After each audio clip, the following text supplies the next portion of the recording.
of your love is shining in the midst of the darkness shining. Jesus, light of the world, shine upon us. Set us free by the truth you now bring us. Shine on me. Shine on me. Shine, Jesus, shine. Fill this land with the Father's glory. Blaze, Spirit, blaze. Set our hearts on fire.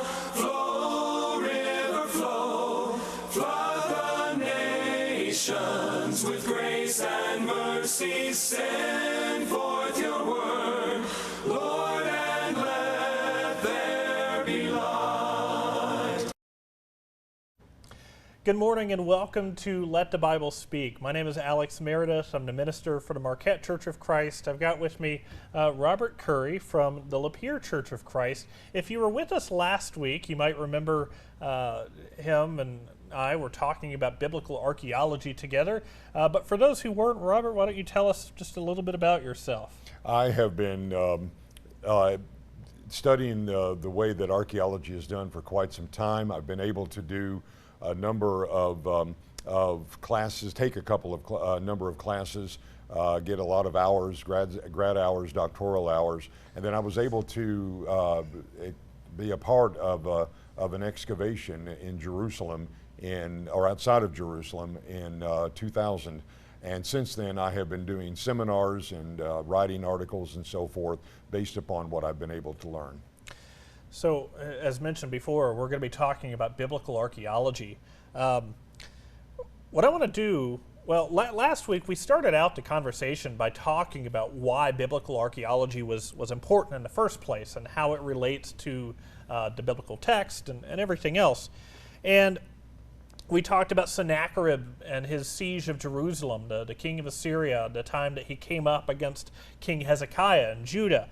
We talked just a little bit about Tel Beit-shemesh, which is the excavation that he actually helped do some digging on.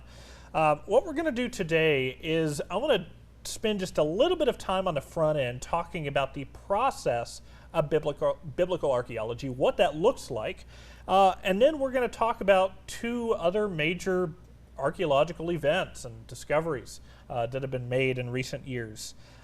So, Robert, why don't you start off? Tell us just a little bit about what the process looks like. How does this even happen? Archaeology in the modern day, it was different back a century ago, where they just simply found something sticking out of the ground and dug a hole and pulled it out. Also, they did trench digging. They would dig a trench that was approximately 6 feet wide and as long as they wanted it to be, and just to see what was there, and it was not very systematic. Now archaeology is extremely systematic, where you take basically untouched ground, grass or just dirt or whatever, level ground, and just move down in a steady, systematic way. 9 meters square, and then that square, then the level of that dirt begins to move systematically and uniformly down, exposing whatever they come across. So if you come across, like my glasses here, you would begin to see the top of the rim. It may be at an angle where you see only the earpiece or whatever. You're trying to figure out what it is. But instead of digging it out of the ground, you continue to move downward until the whole thing is exposed. But at the same time, in a 9 meter square, you have other things that have been exposed at that same level. So you're looking at connections. And so archaeology is done through the use of specific tools where dirt is moved, where dirt is sifted, so that any particulates, any beads or pottery shards or whatever can be moved out of that dirt. The dirt is therefore taken out and dumped, and you have the artifacts that are left behind. And this systematic pattern therefore allows the archaeologist to discern the culture that they're dealing with and the key events and key significant parts of that particular culture. And I imagine part of that systemization of the field, part of it just comes with the regulatory nature of Israel and other places do this too. Egypt has a lot of really strict regulations now about artifacts and what you can do with them and taking them out of the country. So part of it has to do with that, but part of it also has to do with best practices. If you start to discover the glasses there on top, it turns out if you try to jerk those out, well, it might break, right? Or there might be more to it than you believe, and then you're messing something up. And so they're working in the best interest of archaeological preservation, and then all those things are studied in tremendous detail by experts who know, all right, well, this pottery shard, it's got this marking on it, it's got this paint on it, it's got this stain on it, and so it must be from this culture at this time used for this purpose. Yeah, it's called pottery reading, and they're able to read the significant aspects of that particular pottery shard, or an entire beaker, an entire pot, clothing, fabric, or whatever the case might be. They're able to discern that because they call it reading, because of their expertise and because of comparative analogy of all of these different articles. So let's get into our the first case that we're going to look at today. The third we'll have looked at in this 2-week span. We're going to talk about Pilate's Praetorium. So Pilate's Praetorium, this is an old building that was found on the outskirts of Jerusalem.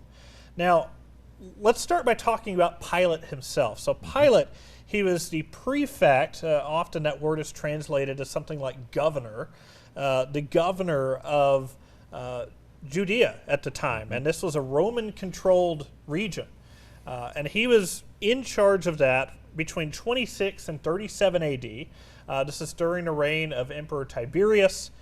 And Pilate is the one who eventually interrogates and then eventually orders the crucifixion of Jesus Christ.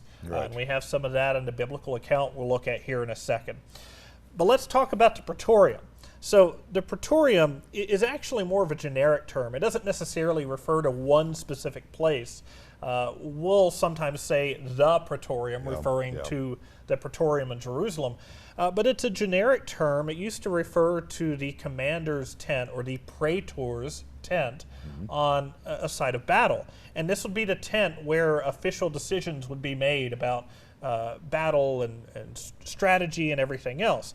Later on, this term we see in Roman writings was used more generically to refer to the official headquarter building. This was a building where business was conducted by Roman magistrates, people like Pilate.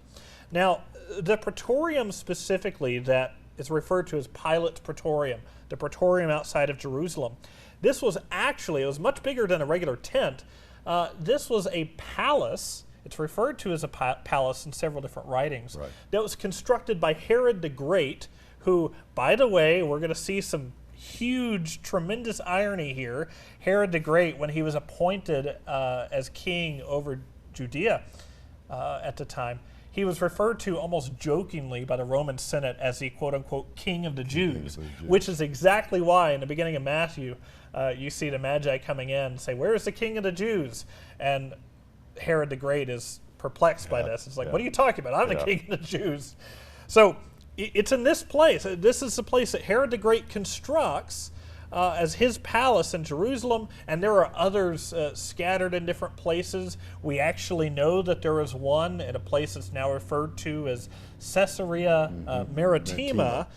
We see that recorded in Acts 23:35, and you're actually there. Just read that one verse for us in Acts 23:35. What does it say? And he said, "I will give you a hearing when your accusers arrive, and he commanded him to be guarded in Herod's Praetorium." Yeah, so it talks about Herod's Praetorium. So this is when Paul had been imprisoned by the Romans at the outcry of the Jewish leaders, right? And he's tossed here and there and moved here and there. But at one point, he's in Herod's Praetorium. That's there in Caesarea Maritima.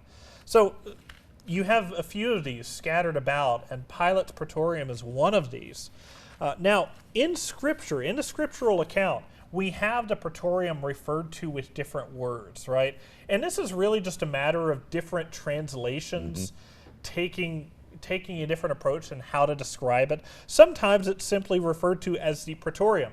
Although, because that's not a common word in our language, some translators use other words to convey the same idea. Some places use the governor's headquarters.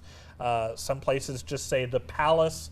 I believe the KJV uses the phrase the Great Hall, but it's all the same place. This is the Praetorium, right? Now, like we mentioned before, this is a place where Pilate interrogates Jesus, where because of the festival, Pilate had the opportunity to let go one of the Jewish prisoners, and the Jewish people, they had the chance to either release Jesus or Barabbas. They choose Barabbas. And then Jesus is eventually tortured there, actually, by the Roman battalion, who, ironically, mock him for being, are you the king of the Jews, right? So I want to read that, actually.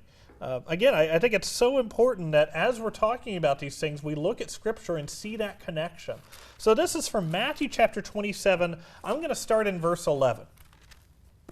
Now Jesus stood before the governor, and the governor asked him, "Are you the king of the Jews?" Jesus said, "You have said so." But when he was accused by the chief priests and elders, he gave no answer. Then Pilate said to him, "Do you not hear how many things they testify against you?" But he gave him no answer, not even a single charge, so that the governor was greatly amazed. Now at the feast the governor was accustomed to release for the crowd any one prisoner whom they wanted. And they had then a notorious prisoner called Barabbas. So when they had gathered, Pilate said to them, "Whom do you want me to release for you, Barabbas or Jesus, who is called Christ?" For he knew that it was out of envy that they had delivered him up. Besides, while he was sitting on the judgment seat, his wife sent word to him, "Have nothing to do with that righteous man, for I have suffered much because of him today in a dream." Now the chief priests and elders persuaded the crowd to ask for Barabbas and destroy Jesus. The governor again said to them, "Which of the two do you want me to release for you?" And they said, "Barabbas." Pilate said to them, "Then what shall I do with Jesus, who is called Christ?" They all said, "Let him be crucified." And he said, "Why? What evil has he done?" But they shouted all the more, "Let him be crucified."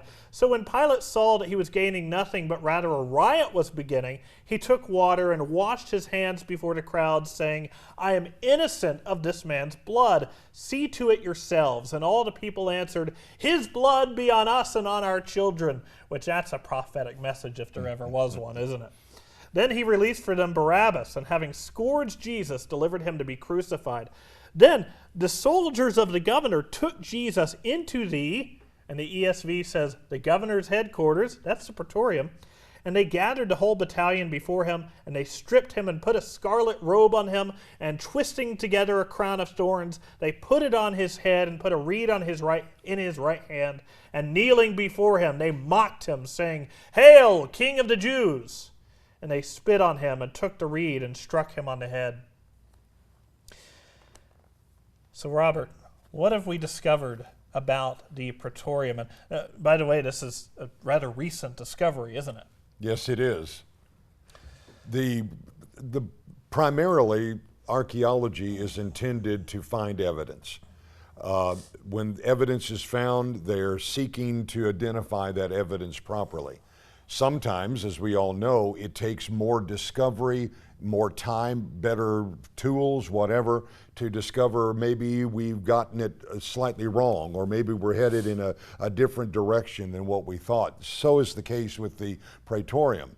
For quite some time, the Praetorium was considered to be a part of the inner city, whereas now it is highly believed and is very well accepted that the Praetorium was a part of Herod's palace, which sat on the hillside leading up to the Garden of Gethsemane, which is rather ironic because Jesus and his apostles would have passed right by Herod's palace on their way up to Gethsemane, and then when the torches were seen from Judas and the Jewish officials and guards coming up to arrest Jesus, they would have again had to pass by the palace. And as Jesus was taken into custody, he would have been then taken down to the palace. And that is where we read in the gospel accounts about how Jesus was interrogated. And what is interesting is that the Praetorium was basically found almost by accident. They were actually working on a civil issue, a water main, I think, or the water pipes that they would have replace underneath the ground and underneath the pavement. And somebody discovered a wall, and somebody discovered a flooring that did not fit into our modern day, which led the archaeologists to convene and to begin to excavate. And now, a few years later, the entire area called the Praetorium has now been localized and has now been exposed. They'll still be working on it for quite some time. Yeah, we've got a map of kind of the general location of where that's located. It's a little hard for us to see from here, but you can see it's down there just to the left of the big yellow box. There's a blue area over there about the 9 o'clock position. And so it's lying a little bit more outside the main part of the city than was expected, right? Yes. And then I think we've got one more picture as well that shows. Yes, so this is actually a slab. Tell us a little bit about that and why it's significant to this. This was a slab of stone that was discovered, again, by accident, not knowing that it was there. And basically what it does is that it describes Pilate as the procurator, the governor of Judea, and also the region all around. It was a specific way of showing the fact that Pilate had the power to do what he did as the governor, as the procurator, under the authority of Rome itself. And what this does is that it establishes the identity of not merely a Pilate, but Pontius Pilate and his place as the governor of the land, of that region, just as the scriptures say. Yeah, if I'm not mistaken, Pilate is a title rather than a name, correct? Yes, and then Pontius identifies him as that Pilate. Exactly. And then you can even see on the top of the slab there, even if you don't, it's a little, almost, it's not English, of course, but it says Tiberium up there, referring to the Emperor Tiberius. This is during the reign of Emperor Tiberius, there at the end of the 20s AD. And this is exactly when, to our understanding, Pontius Pilate was a prefect there. Exactly. And so when we find all these things related to this discovery of what is now believed to be the Praetorium, where you have the judgment seat and everything else, I don't know, you look at all that and you just think, well, how...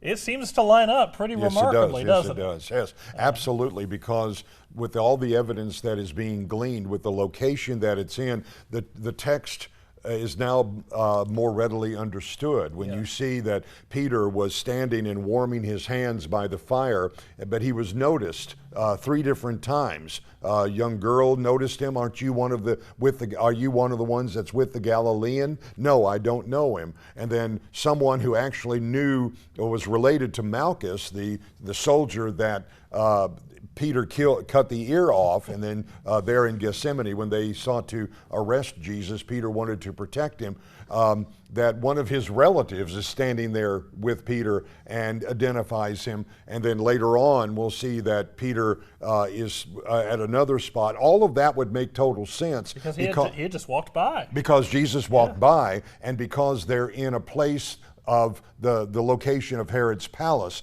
but they're also at the location of where the gate into the Praetorium would have been. And therefore the people gathered around would have been people that would have paraded themselves up to that region. That's why the soldiers are already there, and that's why the young lady was there. That's why the relative of Malchus would have been there, because they would have seen all of this activity up on the hillside, and the torchlights, and then also the illumination of the palace itself. Makes total sense. Well, let's talk about our last order of business here that we really want to get into. It's going to be something called the Dead Sea Scrolls. Yeah. Now, if you've, I'm a big documentary watcher. Maybe I'm just a strange, peculiar person, but I enjoy doing that. And I know I've seen a lot about the Dead Sea Scrolls, and there's a lot of speculation about it, and a lot of people kind of going off on tangents and everything. But it's a really fascinating topic, and I think it's gotten so much intrigue and so much attention because it truly is, I would say, maybe the most or one of the most significant archaeological discoveries. Maybe just in the secular world too, but especially in biblical archaeology, it's one of the biggest discoveries in the last century for sure. Yes. So, start us out. Tell us, what is this fundamentally? When we talk about the Dead Sea Scrolls, what are we talking about? We're talking about a series of scrolls, over 900 pieces of a scroll. Scroll is exactly what it sounds like. It's a piece of parchment paper that had been rolled up, that could be as long as 100 feet or more, or even longer, or it could be very short, but it's rolled up and then stored into ceramic containers. And they were used to document everything from civil things to financial things, but also they were the result of a group of people called the Essenes, who were a separate society within the Jewish world, who separated themselves, considered themselves the keepers of the words, not word, but words, because they recorded and copied the old scrolls so that they could remain intact. Well, Rome had a problem with such things, and so they wanted to hide them as Rome began to move toward them, out toward the Dead Sea. And so they hid them away in various caves up and down that region. We got some pictures of this too, as you're talking about this. The Qumran caves, I believe they're called. And there were 11 different ones. Yeah, 11 different caves, and those are the ones you normally will see when you're at the community, the Qumran community, which is where the Essenes lived, this form of the Essenes lived. Those are the caves that you see from that vantage point. But if you would go to the right of that picture and on down through the valley, there are several other caves that are up high on the cliffside or a little bit lower, and those were the other caves that that fragments were found and scrolls were found. I was privileged to be able to go into one of the Isaiah caves, where a vast majority of the book of Isaiah was discovered, as they had copied it on these parchments and tried to hide it away so that the Romans could not destroy that evidence. Yeah, so while we're on this picture here, why don't you tell us about how was this discovered? So this was back in, what is it, 1947. 1947. How does the story go? In 1947, there were three Bedouin brothers. Bedouins were basically the name for the nomads and the keepers of the flocks in the desert. They traveled from place to place, so they were scattered about at different times of the year. In this particular case, this family of Bedouins, three brothers, and all the rest of them were encamped near those cliffs and those caves. Some goats got away. They were trying to find them. One of them thought that it might have gone up into one of those caves, specifically the cave that would be toward the left, furthest one from the on the left, thought it might be there. So he climbed up as close as he could, picked up a stone, and because he didn't want to make the rest of the climb, threw it into the cave to determine if the goat was in there. But instead of hearing the bleating of the goat, he therefore heard the crashing, the breaking of ceramics. And so therefore, he went up there to check it out, and that's when he found 7 canisters of scrolls. Yeah, so I think we've got a picture of that too, of some of the jars that these scrolls were These found are what in. the canisters would look like. Some of them, when you find them, were broken. Most of them are like this because they were so well made and they're preserved within the very dry climate contained within these caves and around the Dead Sea. And I think we got one more picture to show what the scrolls themselves. Yes. And these are the most intact Yeah, of the scrolls. yeah. A lot of these are small fragments. Right. There's been some that have a lot of damage to them, and so we only have small fragments of some books. But of course, one of the really remarkable things about this discovery is that, well, for one, the date itself. Right. these are, at the youngest, some of these are 2,000 years old. They date back to the time of Jesus. And then some of the oldest ones of these date back to the 4th, even the 5th century BC. So these are really, really old pieces of literature, right? They were copied faithfully, and you mentioned something about what they contain and what's in them. A lot of the writings that are in these, they're biblical works. That's not the entirety of it, but a lot of these are biblical works. And among all of the Dead Sea Scrolls, which I think totals 981 total separate pieces or manuscript fragments that we use to ultimately get our Bible here today, a lot of these are biblical text. And we have excerpts from all the Old Testament books except for Nehemiah and Esther. Yeah. Except for Nehemiah and Esther, we have all the other books, at least a portion of them, among these scrolls. There are 30 different manuscripts of Deuteronomy. We have pretty much an entire scroll of Isaiah, which is what he referred to earlier. And then there are some other things thrown in there. There's some historical writings. There's some writings that are hymns that they would have sung, and Thanksgiving prayers, things like that. You even have community guidelines, like bylaws, that kind of thing. And some of these early texts that date back way back when, one of the things I want to make sure to point out here is that when they were discovered, they were the earliest known biblical texts. Now, somewhat recently, I believe in the 1980s, if I'm not mistaken, there was another archaeological discovery that they ended up discovering texts that dated back to the 7th and 8th century BC, which is, of course, well before this. And, well, it beat it out, I suppose. But you know, you look at all this, and really what you see is that the biblical record, it's so backed up, archaeologically, historically, literarily. And I'm reminded of this passage we see in Romans chapter 15, verse 4. I want to read this to close out this section here. So Romans chapter 15, verse 4 reads, "For whatever was written in former days was written for our instruction, that through endurance and through the encouragement of the Scriptures we might have hope." And that's what I see when we look at things like the Dead Sea Scrolls. I see, it helps bolster my faith. It's a verification of the word that we already know to be true, right? We just have more and more evidence for this. So, as we're wrapping up here, I want to say thank you, Robert, for joining us in this. Pleasure. A couple of housekeeping items for the next 4 weeks, actually, because of Olympics and some other things. We're not going to be on, but we're going to pick back up in the middle of August.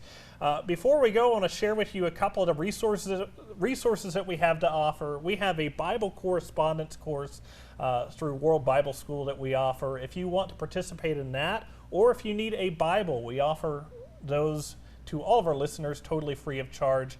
The contact information will be up there on the screen. Just reach out to us. You can reach us by mail. You can go to letthebiblespeak.net. You can go through that. That'll have some more information on there. That'll also have some service times if you're wanting to connect to a local church as well. We also have a podcast available both on Spotify and Podbean. It's just the audio format of all of our episodes that air on television. Just search Let the Bible Speak UP. I want to thank you so much, and thank you, Robert, for being here. Thank you for joining us on the program, and I hope you have a wonderful rest of the week. May God bless you. God bless you all. Glory blaze, Spirit blaze, set our hearts on fire. Flow, river, flow, flood the nations with grace and mercy. Send